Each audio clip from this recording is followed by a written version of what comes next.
Hey guys, what's up? It's Nate here with Grant from Cult Affections. We're at Great Wall Supermarket because we both love Asian food. Can you tell me a little bit about what we're going to be doing here today? I don't know about you, but I'm a pretty exotic eater, and so I found this fun little recipe online. Invited you to come out and do a little bit of grocery shopping with me for it. It's called Sichuan stir-fried giblets and pickled chilies.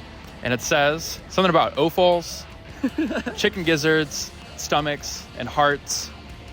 Pretty exotic. So we're gonna go in and, like I said, do a bit of grocery shopping and see what we got in there while talking about the Envenom Series EP. So what is the general vibe of this EP, and what the hell is that creepy rabbit doing on the front of it? The word envenom means to slowly put poison into over time. So imagine each track of the release is kind of like a fictionalized retelling of certain experiences that we've witnessed, as a band. And these are kind of like rude awakenings. Say a friendship, a relationship for the first time goes to complete shit. Just growing up in a nutshell, right? But these are things that kind of compromise that blissful ignorance you live in as a kid. And so that's kind of what the rabbit encapsulates as a whole. The whole concept of the EP is told through the eyes of this very pessimistic, Grinch-like character. It's like a social narrative that he's telling from like a very dark, grouchy sort of place. But yeah, everyone's gonna have fucked shit happen to them in life. That's just a part of living.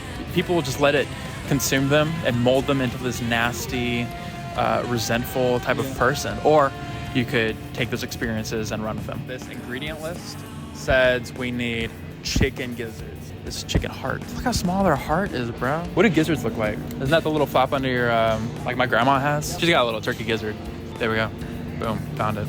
And do you have any personal connections to this character? Likely. I will say that, growing up, I had kind of a hard time getting on the same wavelength as people around me, as far as just making friends, getting into social groups, talking to girls. At times, I'd be lying if I said that didn't cause me to kind of be like a very Grinch type person myself, maybe from, Mount Crumpet, watching all the Who's or whatever. To be honest, I've got a very chronic case of imposter syndrome, especially around the music scene in Houston. It's kind of the worst. It says cellophane noodles.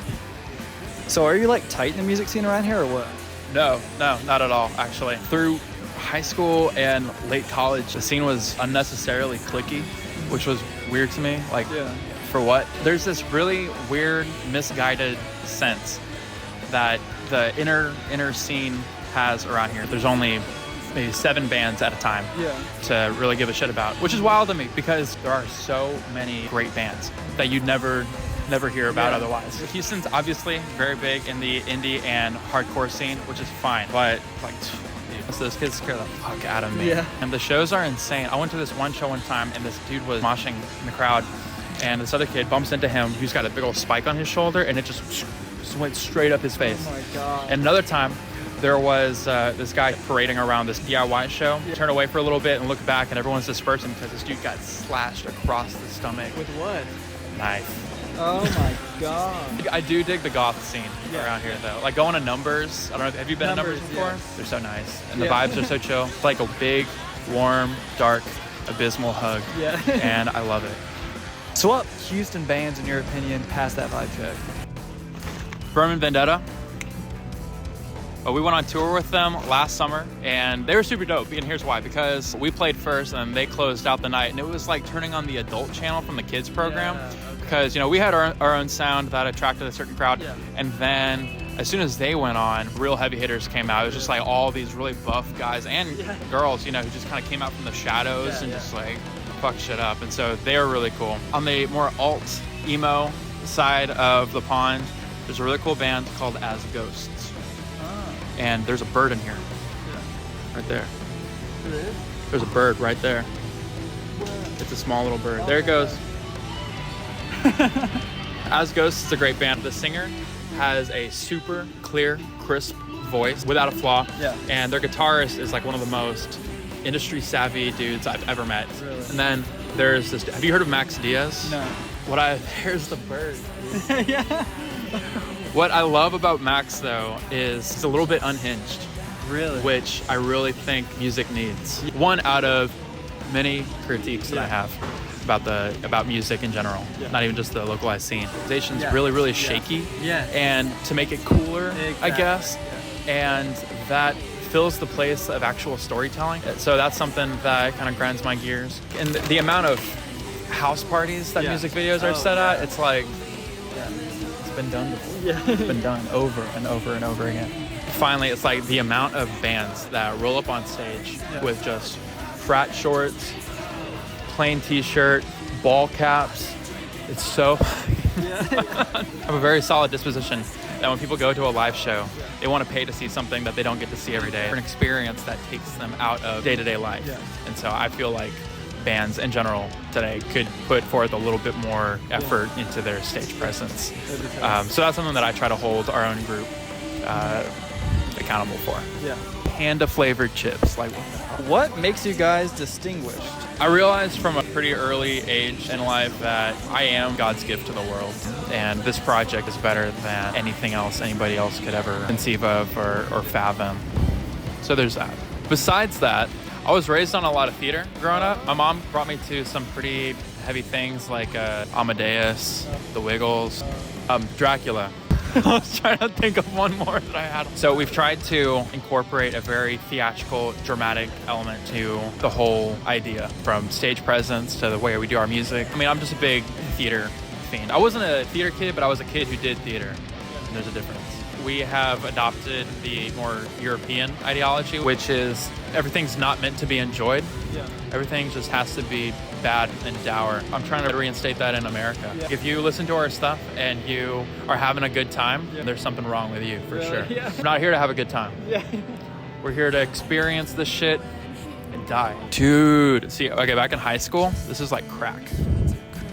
I don't actually know what crack's like, but I imagine the high that you achieve from crack is similar to the taste of these gochujang noodles. I'd really like to claim that I don't have a problem with making things that piss people off. I really do feel like the music today is just a little bit too safe. Now, obviously, there's different mentality the culture has from like 90s and 80s. You know, we're not as animalistic in certain regards, of course, and that's fine. I just feel like the worst thing that could happen to you as an artist is... you die. You die? That's the second worst thing. I think the worst thing that could happen to you as an artist is for people to be completely indifferent. For people to just be like, oh yeah, they're good. Oh yeah, that's cool. I'd rather piss people off or something like that. Not in like an offensive way, not like in a stupid way. I think music was founded upon the idea of making people think. As far as musical influences go, shit man, you name it. I dig Boingo Boingo, Korn, Typo Negative, Kendrick Lamar, Elvis, Gizzard. You know it. Thanks to the Berman Boys. That was their deal. So all of it is somewhere in our repertoire. Now, people should not listen to the EP because you all will get pissed by the amount of shit we ripped off of MCR. It is what it is. What do you want me to do? It's already out there. I don't, whatever. There's so many bright colors in here. I love it. So is becoming a part of mainstream music something you're trying to strive for? I mean, if it happens one day, solid, very nice, in the bag. There's like 1,000 fucking check boxes. How many followers, likes, how many streams you have, and like it all makes sense. You know, like logistically, I understand like why labels are looking for that, but in my head at least, I mean that just seems creatively straining. Insanely. I just feel like popularity to that sense and being genuine just don't really marry at all. And hey, you know what? But I've been wrong before. I'm just a grumpy old man at heart, so that's just kind of my... It is what it is. I mean, we've got a little over 1,000 followers, which is not anything at all, Like, that's nothing. But if 1,000 people came up to me and were like, hey, dude, I dig your shit, like, that's good enough for me, man. So what are some, like, future steps you're going to take with the band and everything? I'm 24 years old, so I'm getting pretty up there. I suppose I'm at the point where I should throw in the cards and get real serious about life and get a real job. But the problem is I live in a constant world of fantasy. So I'm probably gonna write some more music if I can ever learn how to play guitar. A fun fact about me though is I am the least talented motherfucker that you will ever meet.